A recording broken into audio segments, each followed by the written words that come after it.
Hoy vamos a hablar de hormigones de ultra altas prestaciones. No, como veis, el título está puesto de una manera que no hablo de altas resistencias o ultra altas resistencias, sino de prestaciones, porque veremos que aparte de la resistencia hay otras prestaciones que da el hormigón que son muy sensibles y que han ido evolucionando en el tiempo. Primero, un poco a raíz de lo que decía ahora David de las noticias en el periódico, que no en los últimos 400 años el sector de la construcción no había evolucionado. Hombre, eso es un poco exagerado, no ha evolucionado, digamos, quizá en su finalidad de construir casas, puentes, carreteras, etcétera, etcétera, pero sí que evidentemente ha evolucionado muchísimo en los materiales. Simplemente como idea fuerza, el hormigón el hormigón armado, tal como lo conocemos ahora, pues es una cosa de principios en España, de principios del siglo XX. O sea, no hace tantos años, tiene 120 años aproximadamente de utilización, digamos, de una manera, no diría yo masiva, pero digamos habitual.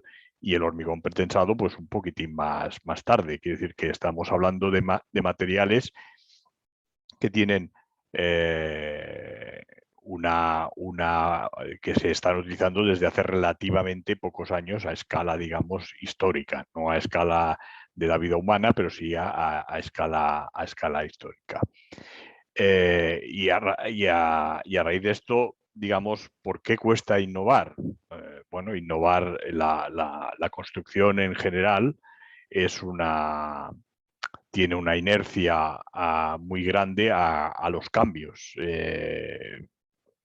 empezando por por las propias normativas que hay, que cambian muy de tarde en tarde. Ahora lo hemos visto con el código estructural y la EH08, que ha durado 13 años. Creo que en 13 años la técnica ha variado mucho y se podría haber actualizado quizá un poco antes, pero como ya lo hablábamos en su día, eran temas más bien de carácter político más que de temas técnicos. ¿Y por qué también hay miedo a innovar hablando en hormigón?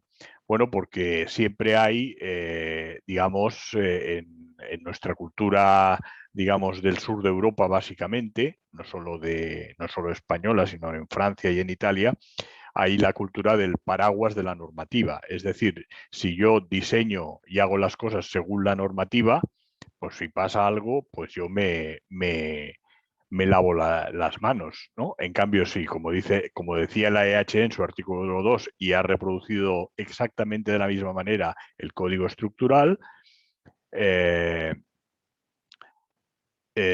si se hacen disposiciones adicionales o se utilizan métodos de cálculo distintos a los que propone la normativa, siempre será bajo la responsabilidad del autor del proyecto. Entonces, esto, digamos, pues siempre ha sido una especie de freno para la innovación, a no ser que sean en obras muy singulares, ¿no? Pero lo que la gente lee esto y piensa, bueno, si yo aquí actúo según la normativa y no me salgo ni un ápice de lo que me dice, pues yo ya no tengo ninguna responsabilidad como proyectista si pasa algo. Pues bueno, pues no. En todo caso, siempre es responsable el autor del proyecto. Siempre cuando se ha intentado innovar en el hormigón, siempre se ha hablado de hormigones especiales, es decir, hormigones que se salen fuera de la norma o fuera de lo habitual, ¿no? Estos hormigones especiales, pues normalmente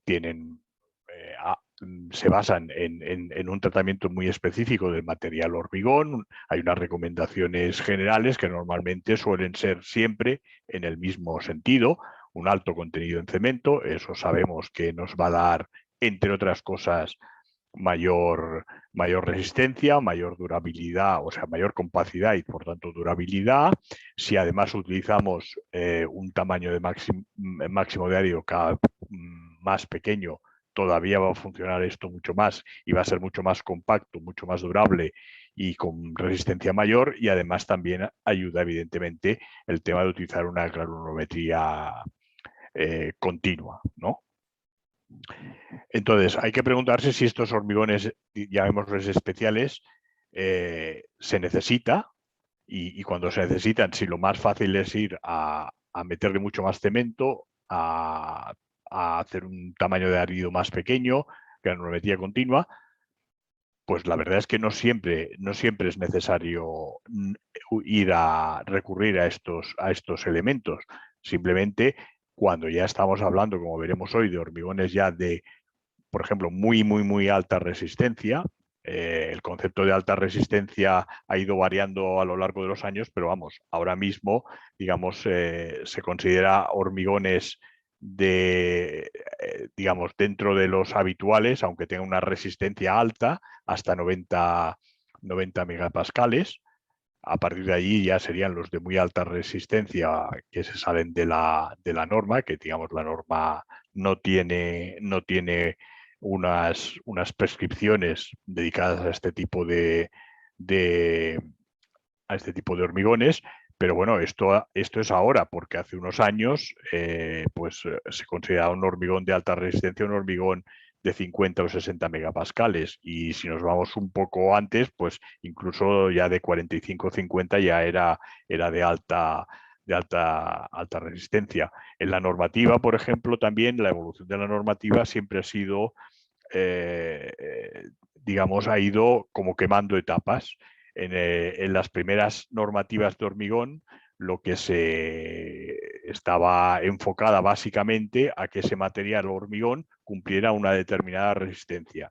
Y el resto de cosas pues no eran demasiado importantes. Por eso hubo un gran cambio, un cambio de paradigma muy importante, no en la EH08, sino en la anterior, en la EH98, donde ya se cambió el objetivo, o se ampliaron los objetivos de la normativa de hormigón, y no solo era cumplir una resistencia, sino además que fueran durables. O sea, tenían que ser resistentes a las acciones a lo largo del tiempo. ¿Por qué? Porque muchas de las obras que se hicieron en hormigón, digamos, en los años 20, 30, 40, 50, sobre todo 60, y hasta incluso yo te diría que a los años 70, pues se demostró que al cabo de 20, 25 años, pues empezaron a tener patologías digamos, debidas a la durabilidad, a que se corroían las armaduras porque no había suficiente recubrimiento, etcétera, etcétera. Entonces, estos problemas que aparecieron, que además después son muy costosos de arreglar, digamos, porque el resto más o menos pues funcionaba bien, pero claro, tenían estas patologías que había que digamos, curar, ¿no? O que había que mantener.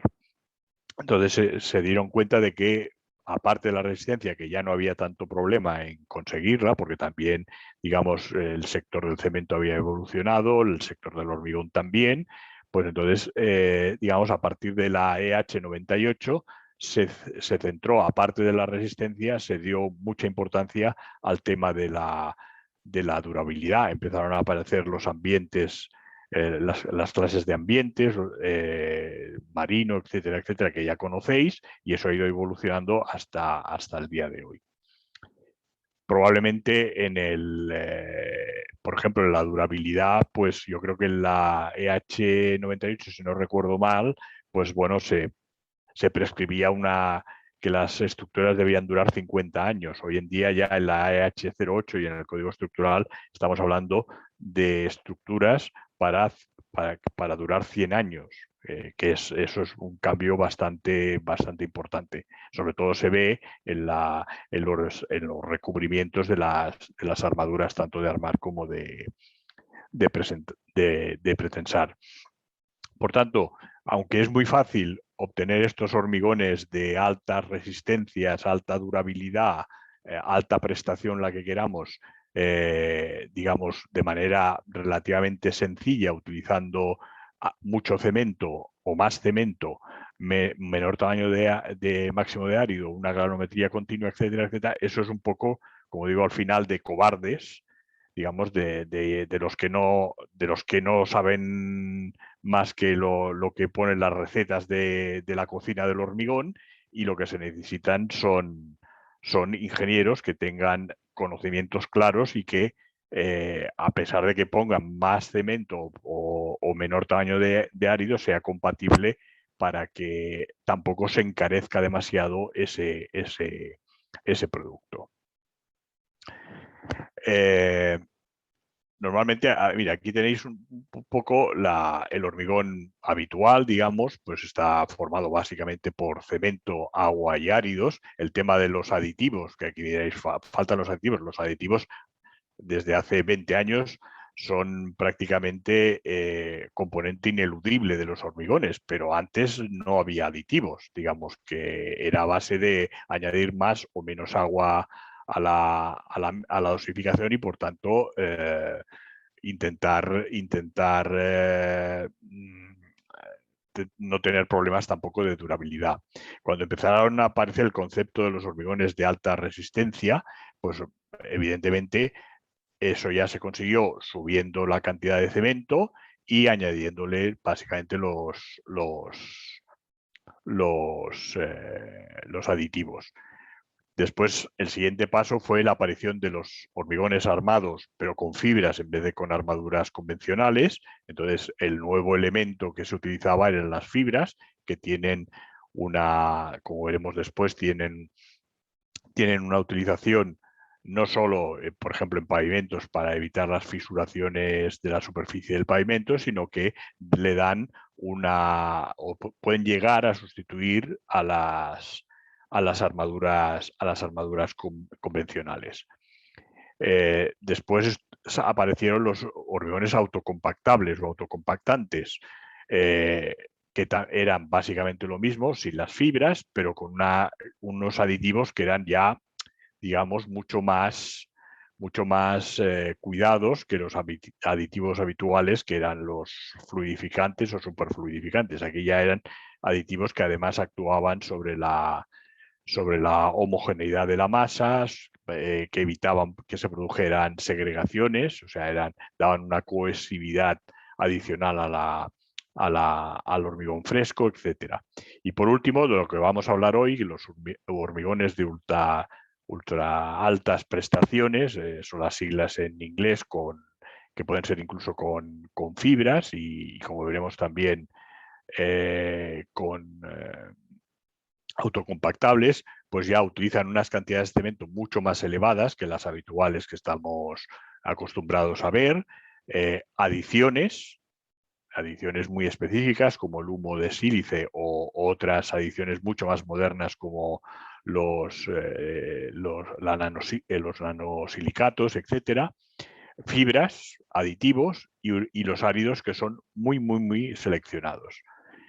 En todos estos que hemos visto hasta ahora hay un concepto que varía muy poco. El concepto agua, ahí no ha habido ni incrementos ni decrementos. La cantidad de agua ha variado muy, muy, muy poco a lo largo de todos estos años, digamos. Simplemente a veces se ha disminuido un poco la cantidad de agua por temas de durabilidad, pero una vez que se ha llegado ya a ese límite, pues digamos, se ha sustituido el poner más agua para que la masa tenga más docilidad, pues por aditivos.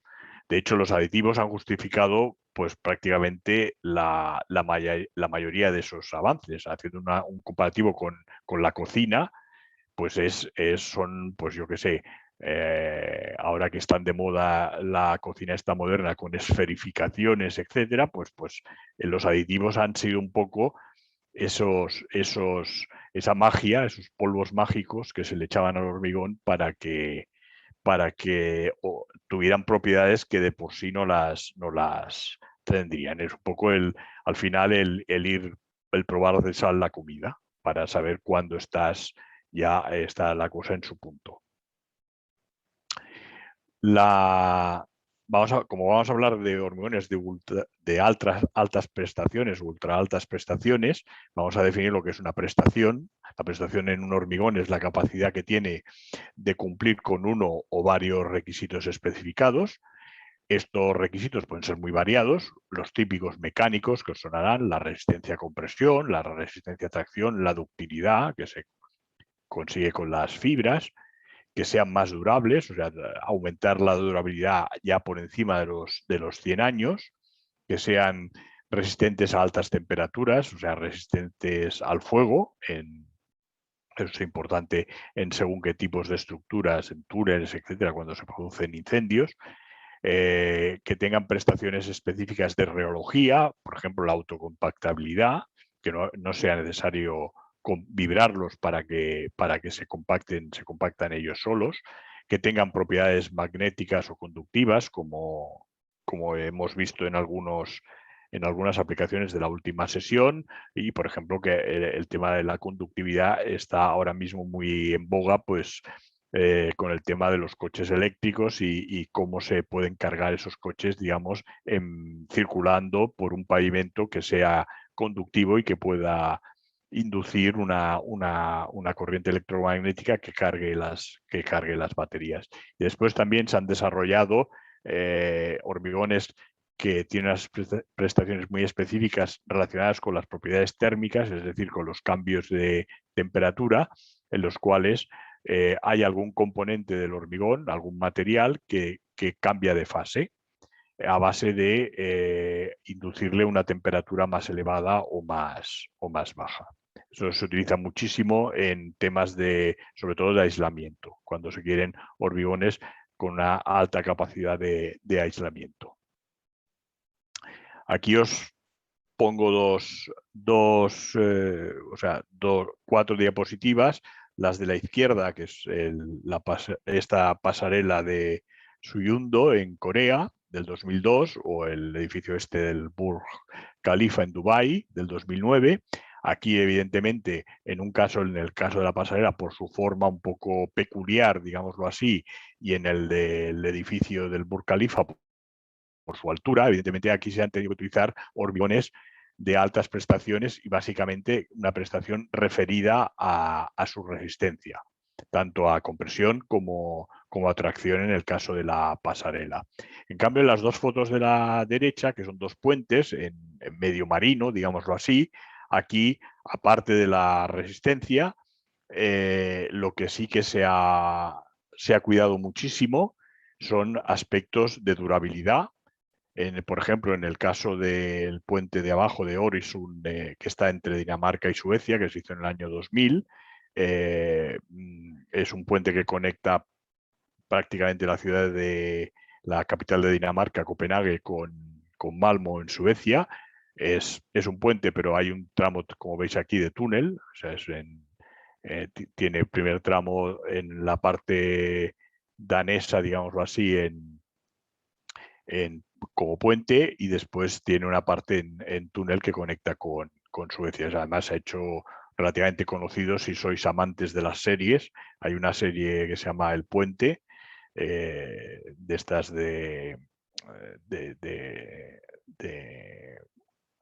¿cómo se llama? De novela negra, digamos, nórdica, que vamos, que hay bastantes cosas que transcurren en este puente. En estos dos casos, aquí lo que se tuvo muy en cuenta es la durabilidad por las acciones físicas o químicas de estar en medio marino, y además también por el tema de la fatiga de estos hormigones debido al propio oleaje, que transmiten un tipo de cargas que ya no son solo las cargas estáticas habituales, sino que son cargas dinámicas que pueden llegar a hacer que, por ejemplo, los puentes entren en resonancia o simplemente se agoten por fatiga.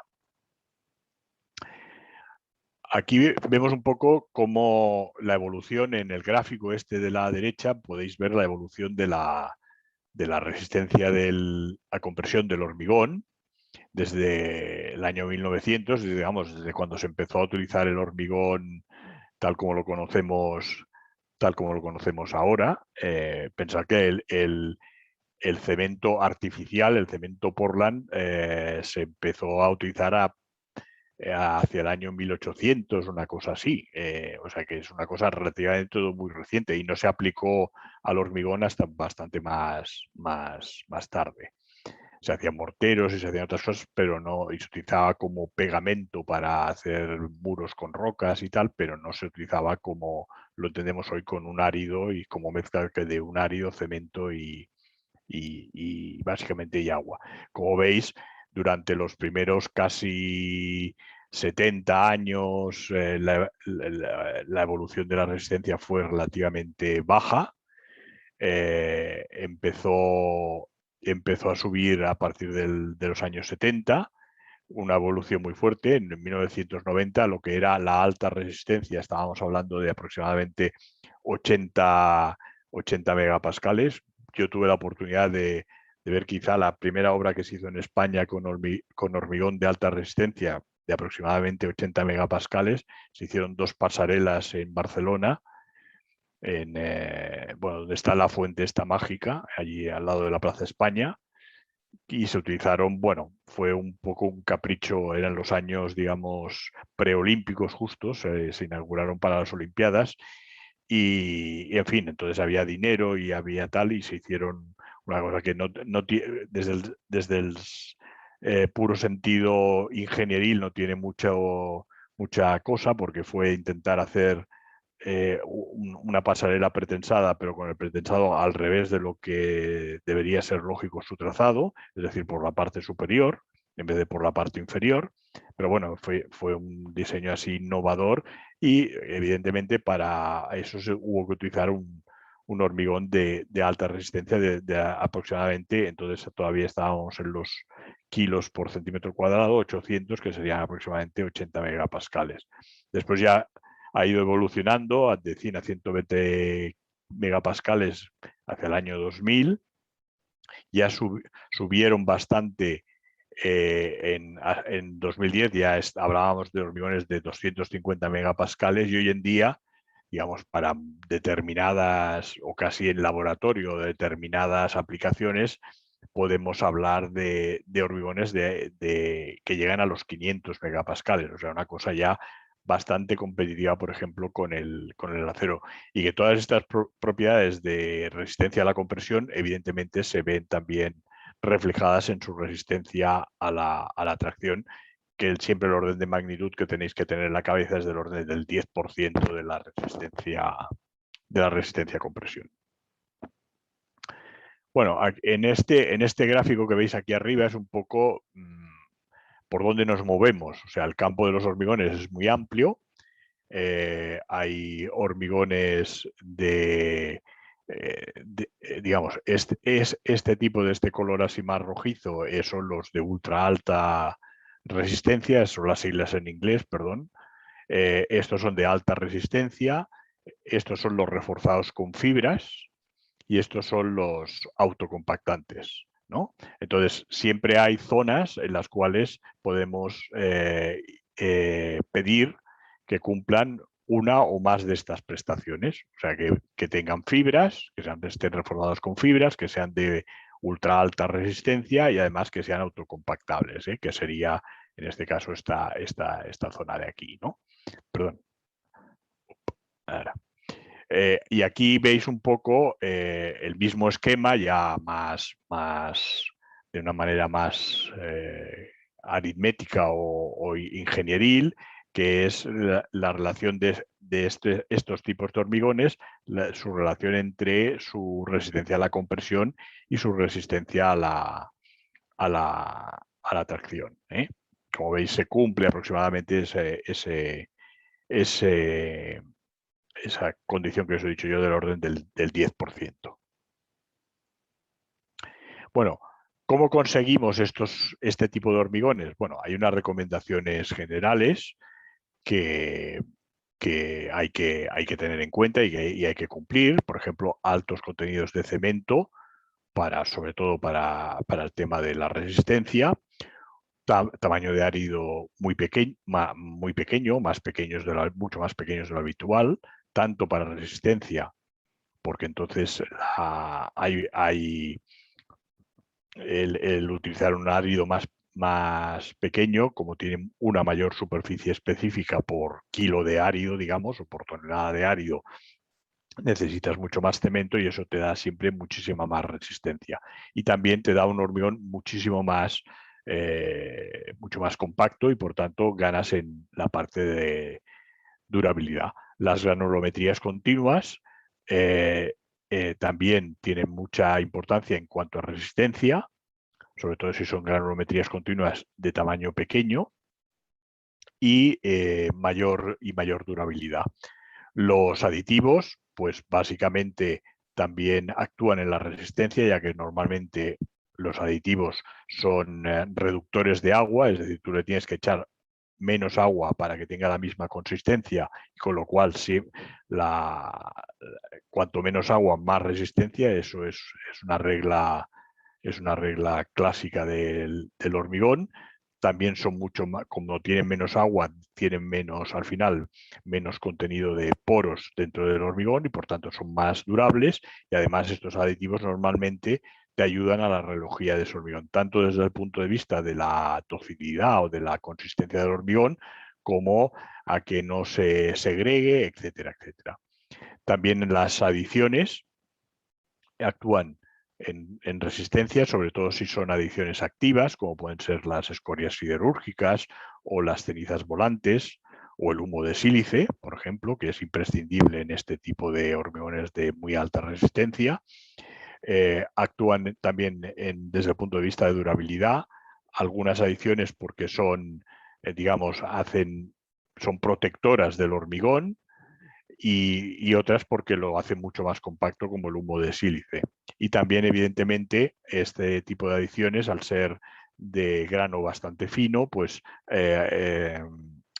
digamos que mejora mucho la reología del hormigón en sus diferentes tipos. Las fibras, que hay, como sabéis, hay básicamente dos tipos de fibras, digamos, con carácter estructural: las fibras metálicas y las fibras que no son metálicas, que son de poliolefina o algún compuesto artificial, que actúan mucho en la ductilidad de ese hormigón, sobre todo la ductilidad, entendiendo ductilidad el comportamiento post fisuración del hormigón. Ya sabéis que una de las características del hormigón es que trabaja mal a tracción, trabaja muy bien a compresión, pero trabaja bastante peor a tracción. Entonces, en principio, si no hay armadura en forma de fibras o en forma de armadura clásica, pues evidentemente o hay muy poca, pues la ductilidad de estos hormigones es muy baja, es decir, tienen roturas frágiles. O sea, una vez que se fisuran, aguantan muy poco incremento de carga, porque no tienen capacidad de deformación. En cambio, con las fibras ayudan a aumentar esa ductilidad.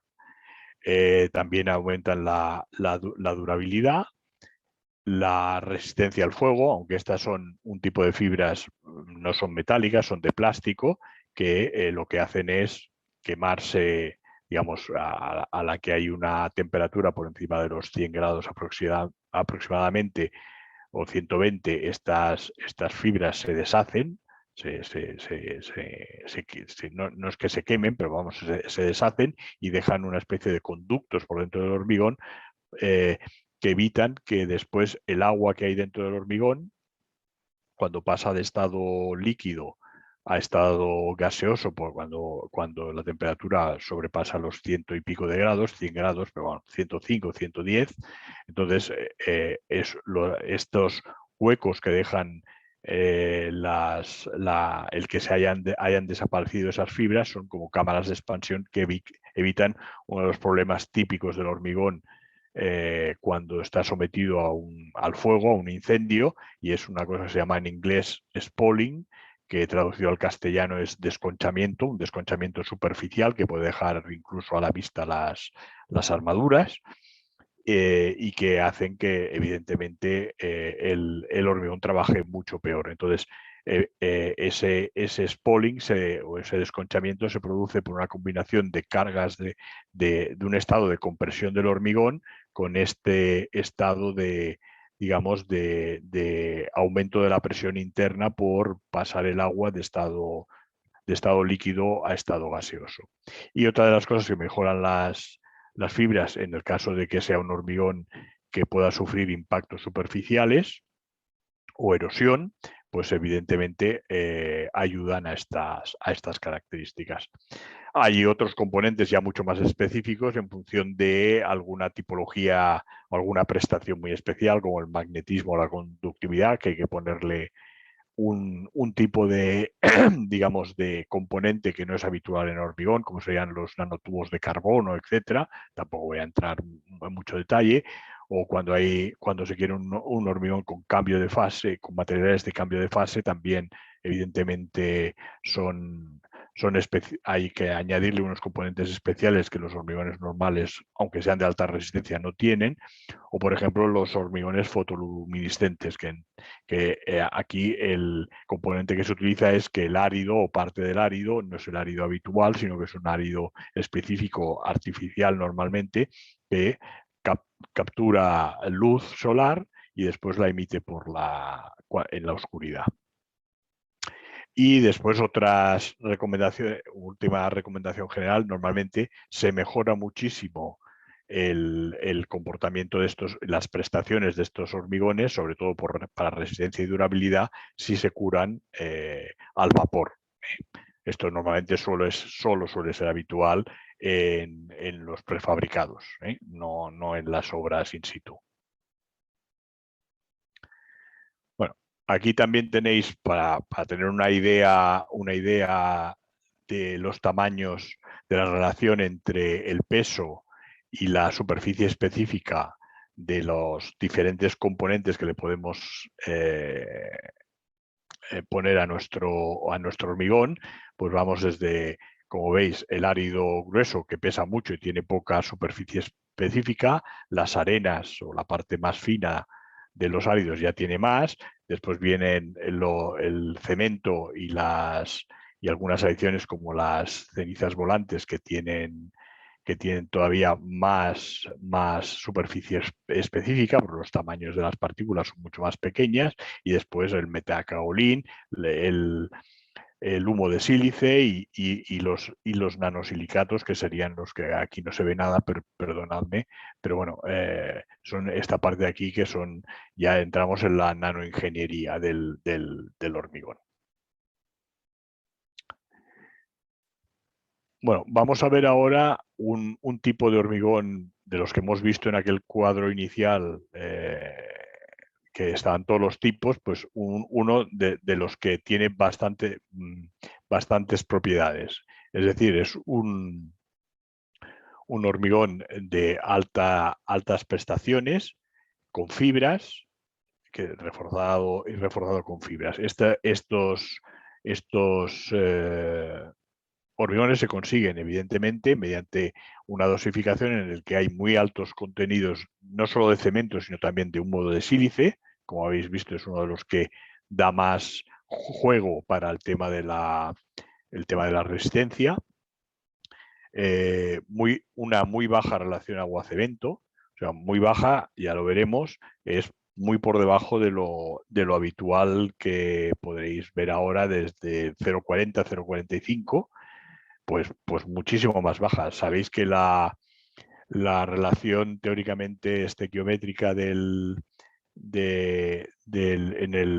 cemento combinado con el agua es de 0,28, o sea, la relación agua-cemento mínima es 0,28, pero aquí a base de unos aditivos especiales y de que tienen una superficie específica, el cemento y el humo de sílice muy grande, se puede bajar de ese 0,28 e hidratar todo el cemento. Altos contenidos en fibras, áridos muy seleccionados de tamaños pequeños y, bueno, aditivos de última generación. Esto en cuanto a la dosificación. En cuanto a la fabricación, una de las una de las características de estos hormigones es que necesitan mayor tiempo de amasado y además que sea mucho más enérgico. Y como he dicho antes, una de las características que es opcional, porque no siempre se puede aplicar, evidentemente, es el curado mediante vapor. En cuanto al tamaño de los áridos, hemos dicho que curvas, la importancia del tamaño y de las curvas granulométricas. Aquí tendríais a la izquierda un hormigón normal. Entonces, como el objetivo que tenemos con esto es llegar a la máxima compacidad posible, o sea, a llenar todos los huecos, hemos de evitar dos efectos. El efecto muro, que es este, que se te pongan 3 áridos así y te dejen unos huecos muy grandes aquí porque estos no pueden pasar, como veis aquí, o el efecto de interferencia por los tamaños. Estos son dos efectos que tenemos que evitar para lograr una máxima compacidad. Entonces, aquí tenéis un poco el efecto interferencia y el efecto pared cuando actúan en función de la proporción de árido grueso y el índice de huecos. Y aquí el efecto interferencia según la relación de los tamaños. Bueno, esto es un poco para que veáis que hay que incidir mucho en estos aspectos cuando estamos trabajando con este tipo de hormigones. Bueno, para que veáis los tamaños de árido que se utilizan, pues hay que ir a que los áridos finos sean realmente muy finos, incluso ultra finos, tamaño máximo de 1 milímetro incluso, con el objetivo de rellenar huecos y aumentar la compacidad. Tienen los problemas de formación de grumos, por tanto, hay que prever que se descondensen estos grumos durante el amasado. Normalmente aquí, por ejemplo, a la derecha veis las variables tradicionales que utilizamos en el hormigón, que es la relación de tamaños, la forma del árido, si es circular o en lajas, la rugosidad, etcétera. Aquí ya estamos hablando estamos en otro universo, ¿no? Aquí los áridos son siempre lo más esféricos posibles para minimizar los huecos. La energía de amasado, como hemos dicho antes, hay que utilizar amasadores especiales, en el sentido de que dan muchísima más energía de amasado con un ángulo que no siempre suelen ser verticales o horizontales. Es conveniente que tengan un cierto ángulo y además aumentar el tiempo de amasado. Hay también el tema de la actividad hidráulica puzolánica, por ejemplo, del humo de sílice, aparte del cemento. ¿Hace falta en cantidad? Pues evidentemente sí, para llegar a relaciones agua-cemento de 0,17. Cuando os he dicho que la estequiométrica era 0,28, pues aquí se logra bajar a 0,17 con esta actividad hidráulica que tienen las pozolanas. También hay que tener en cuenta la actividad eléctrica, porque ya estábamos en tamaños tan pequeños que puede haber repulsiones en medio acuoso y eso tiene una influencia en la cohesión y en controlar la segregación del material. Ahora. Para que tengáis órdenes, perdón, esto no sé qué, esto que supongo que veis en algún momento en la pantalla en negro, no sé qué. Sí, es lo que nos ha pasado otras veces, que algunas Sí, tablas las pone intermitentes. sí, bueno.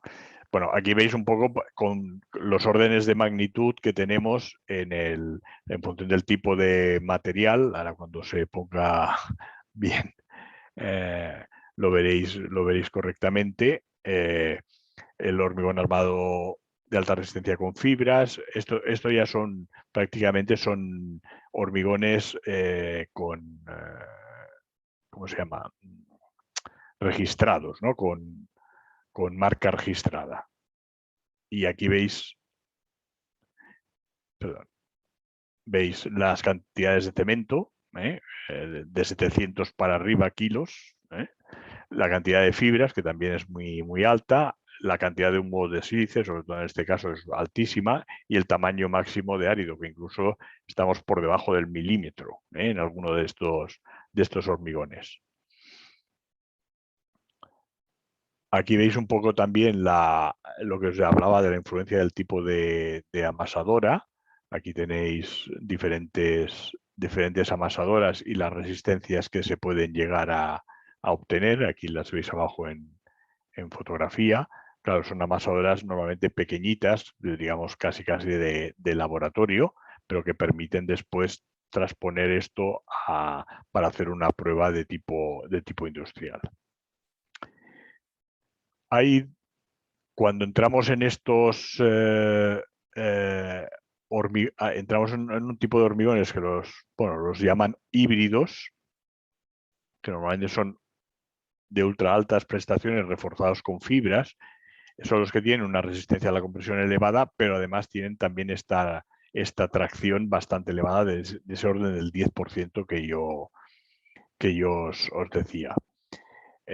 Una de las cosas que se utilizan, como ya veremos después, también en el cálculo, cómo se calcula con estos, o cómo se dimensiona con este tipo de hormigones, es que se producen unas pequeñas fisuras en la fase de trabajo a tracción, o sea, lo que es habitual en el hormigón, pero que cuando estamos haciendo un dimensionamiento, un cálculo con hormigón armado, cuando el hormigón se empieza a fisurar, allí lo único que trabaja es la armadura, pues aquí trabaja la armadura y trabaja también un poco el hormigón por un fenómeno que se llama rigidización a tracción o tension stiffening en inglés. Tiene una mayor ductilidad y tenacidad, mayor durabilidad, un módulo elástico mucho más elevado de lo que es habitual, digamos, respecto a la resistencia.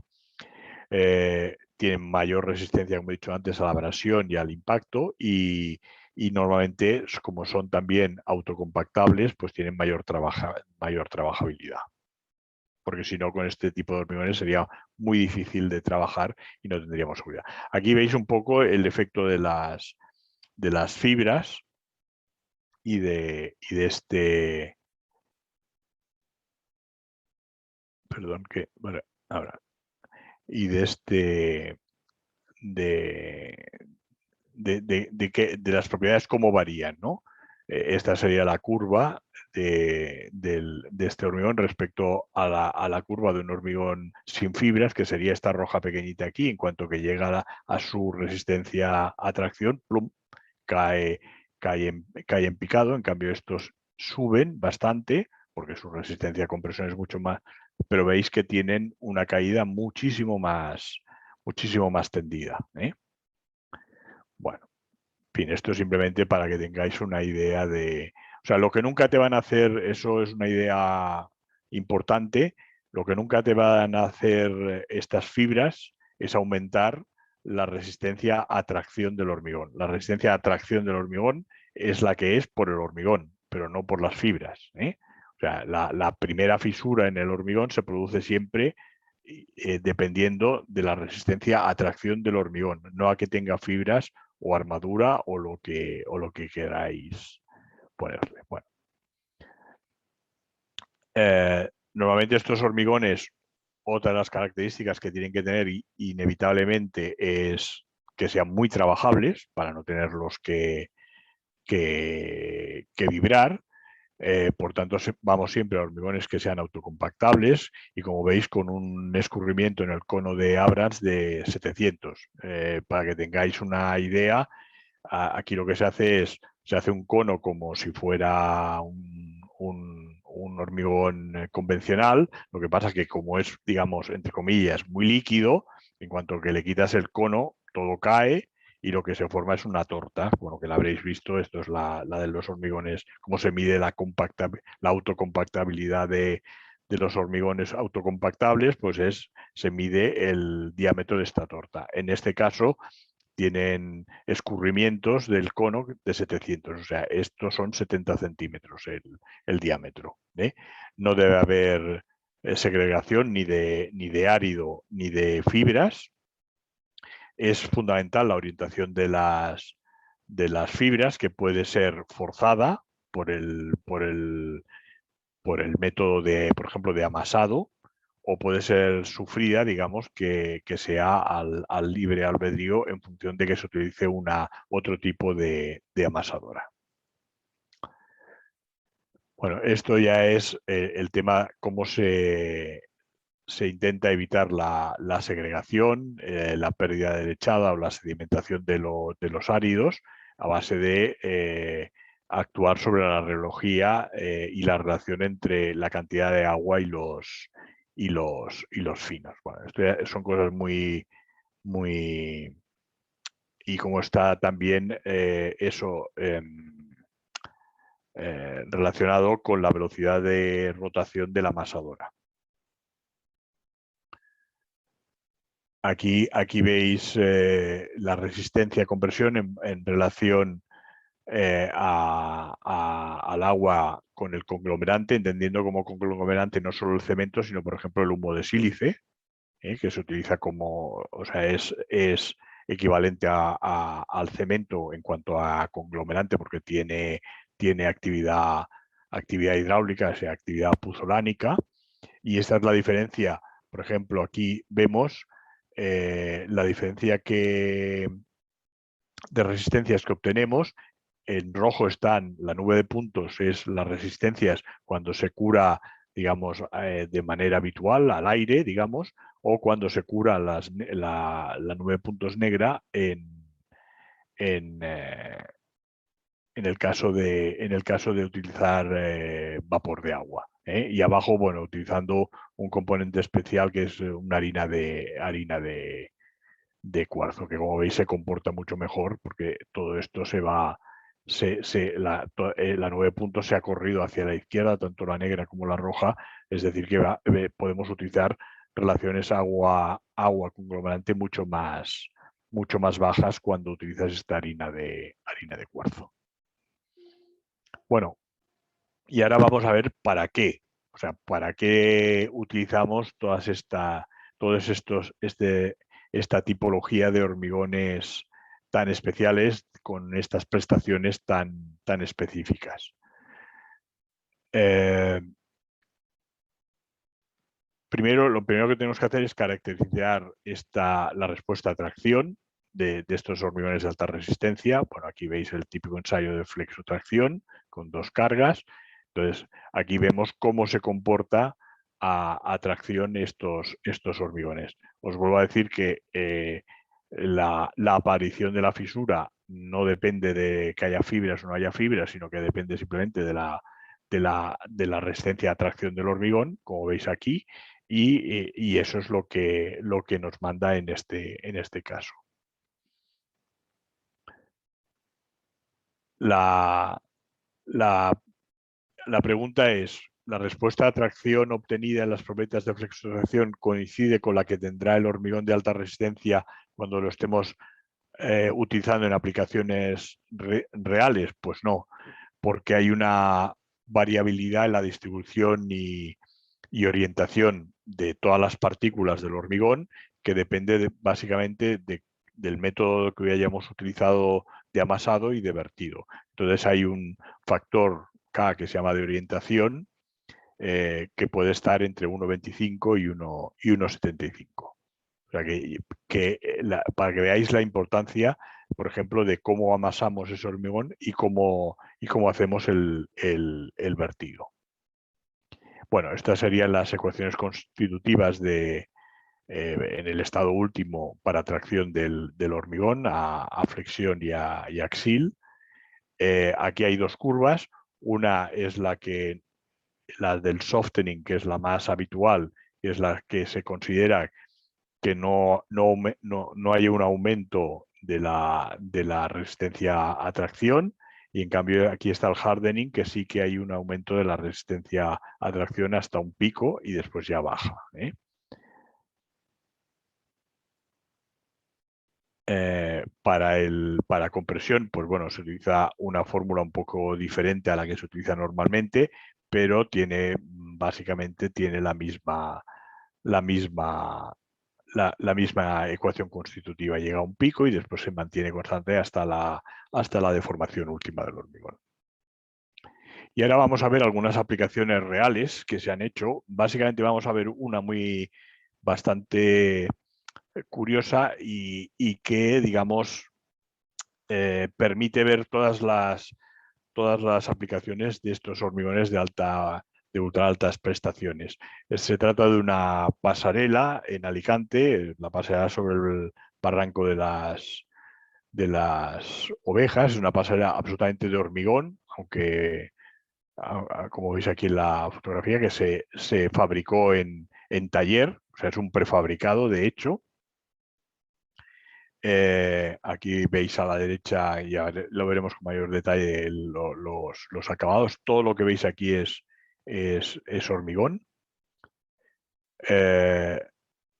Los retos de construir esta pasarela eran que la construcción final fuera una cosa real, que se pudiera pasar por ella, hecha con materiales locales, que económicamente fuera competitiva y que fuera realmente una alternativa económica. Y eso ahí, pues evidentemente lo que se barajaba por el otro lado eran hormigones convencionales eh, eh, pretensados, etcétera, etcétera, o incluso pasarelas de metálicas, ¿no? Con estructura metálica. Y el reto era fabricar esto con un hormigón de alta resistencia. No sé si ahí, lo digo ahora porque ahora lo veo lo de económicamente competitiva. Evidentemente no hay que ser ningún experto para decir que estos hormigones son mucho más caros que un hormigón convencional. Y el mucho más caros, quedaros con el coeficiente 10. O sea que son 10 veces más caros que un hormigón convencional. Lo que pasa que también tienen las ventajas de que la cantidad de material es mucho menor, como veis aquí, por los espesores que veis en los elementos del hormigón, son mucho menores que si fuera un hormigón convencional, aunque fuera pretensado, o incluso, digamos, estaría del orden de magnitud del acero, pero con un peso mucho menor, porque este hormigón, aunque por muy ultra altas prestaciones que tenga, pues tendrá un peso de 2,5, 2,6 toneladas metro cúbico, cuando el acero estamos hablando de 7,8 aproximadamente. Por tanto, es competitivo económicamente porque se utiliza menos material, aunque es mucho más rápido de construir porque se construye en taller, y también a la hora de transportar estás transportando muchísimo menos peso que con hormigones convencionales. Bueno. Este es el material con el que se utilizó, como se caracterizó, un hormigón pretensado de alta resistencia de 135 megapascales. Estas son las resistencias residuales una vez se había fisurado, del orden de 20 megapascales. Como veis, es bastante alta. Era autocompactable con una torta de 750 milímetros, o sea, incluso un poco más grande que la que hemos visto. También se controlaba el tiempo que tardaba en vaciarse el tubo, que es otra de las medidas de la autocompactabilidad. El tamaño máximo de árido estaba en torno al 1,6 milímetros. Las fibras eran cortas, de 13 milímetros, y largas, de 30. Había dos tipos. Se considera una clase general de exposición 3A, porque estaba a menos de 5 kilómetros de la costa, y además, como habéis visto en las fotos, era de colores, cosa que tenía también su gracia, ¿no? La dosificación de la mezcla, pues más de 750 kilos de cemento por metro cúbico, presencia de una elevada proporción de adiciones puzolánicas, básicamente humo de sílice, tamaño máximo del árido 1,6, 2,5 de superplastificante sobre el conglomerante, una relación agua-conglomerante, o sea, sumar cemento más adiciones, de 0,175, muy baja, 78 kilos metro cúbico de cada uno de los tipos de fibra. Después se ponían pigmentos, verde y amarillo más rojo, para conseguir colores. Y el coste del hormigón, pues bueno, como veis, en torno a los 800, 900 euros metro cúbico, de ese orden de magnitud que os he dicho yo, de 10 veces un hormigón habitual. Esto ya es puesto en obra, ¿eh? No comprado en planta, digámoslo así. Esto ya es con la puesta en obra incluida.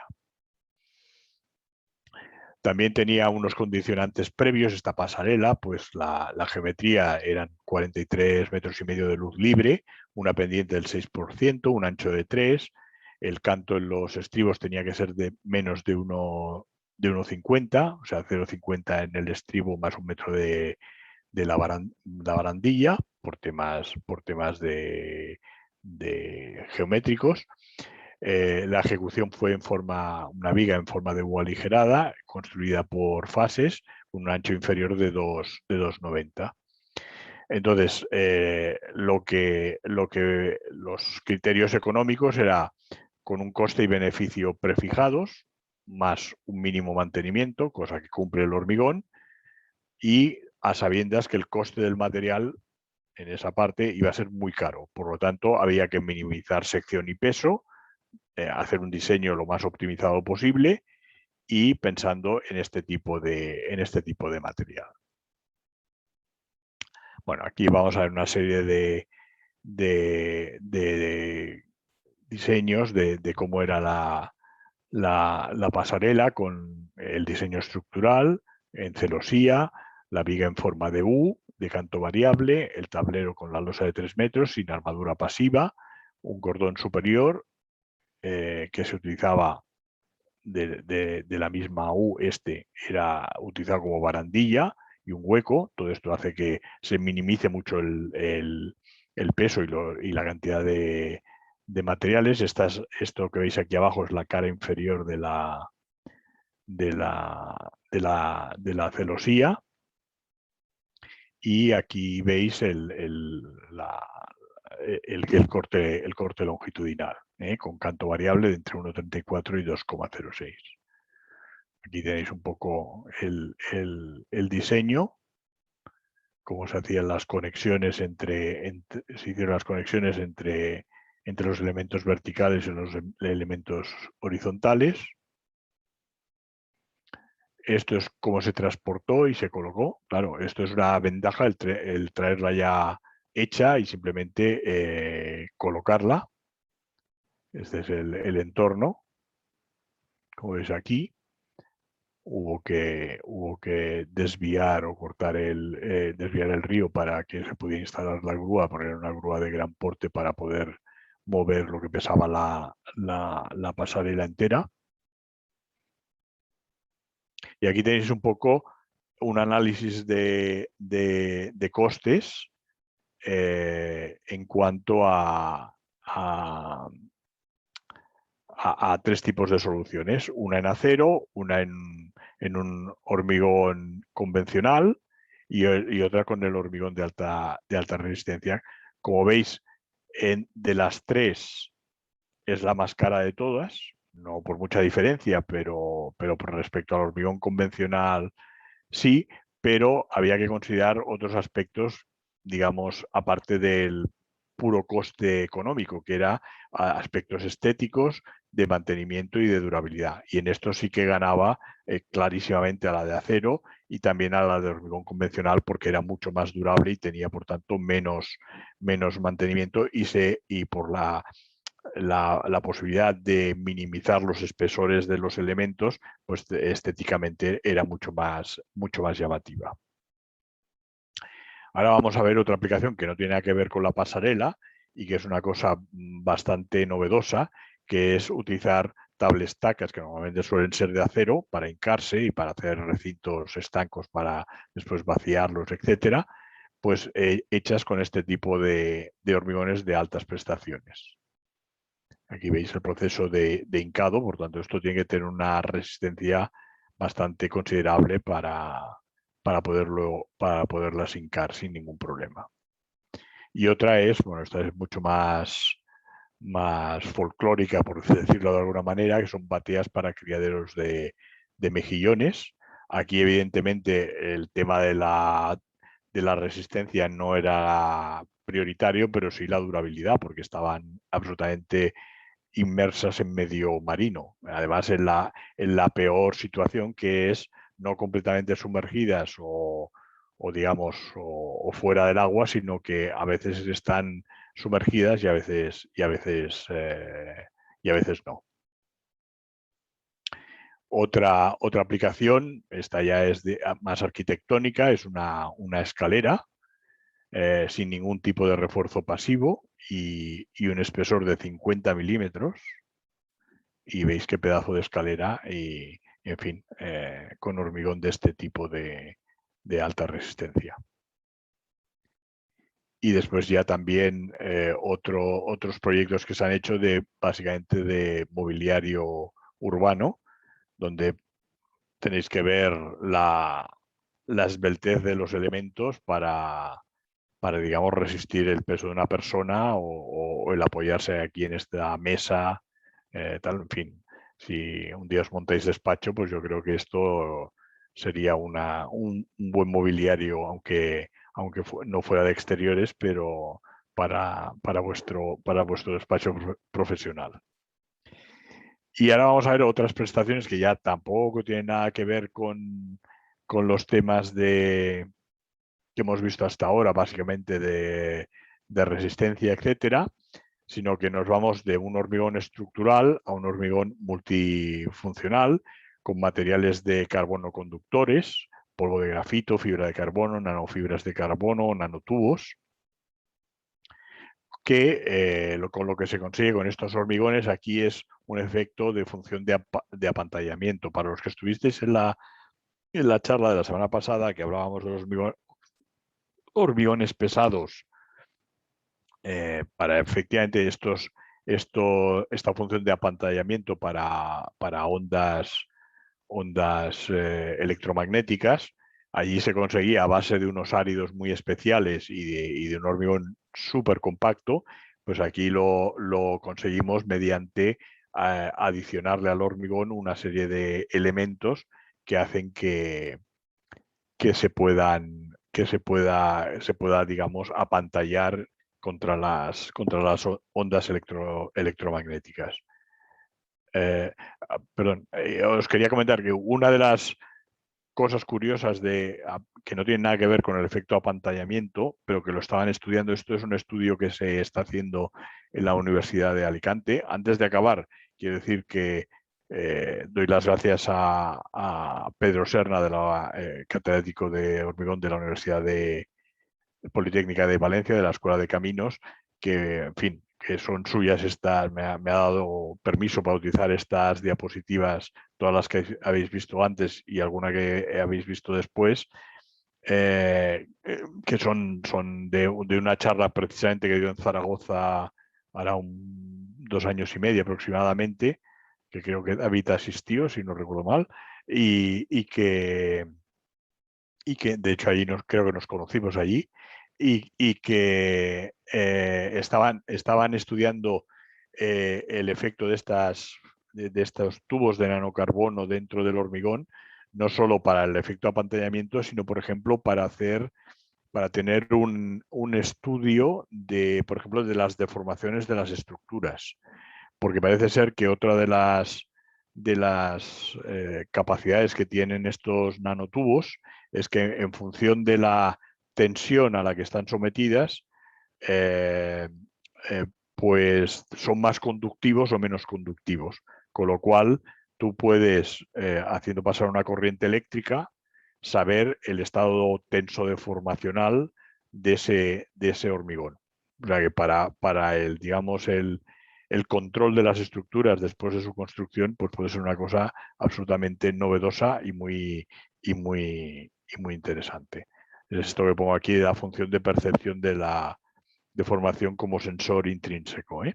Y es simplemente eso, porque cambia la resistividad en función de la deformación que tengan estos nanotubos y por tanto dan diferente resistencia al paso de una corriente eléctrica, y eso se puede perfectamente, aquí veis las gráficas, entre la resistividad y la deformación, que prácticamente coinciden, o sea, tienen la misma pinta, ¿eh? Y esto puede ser una aplicación muy curiosa para el control de las estructuras después de su construcción.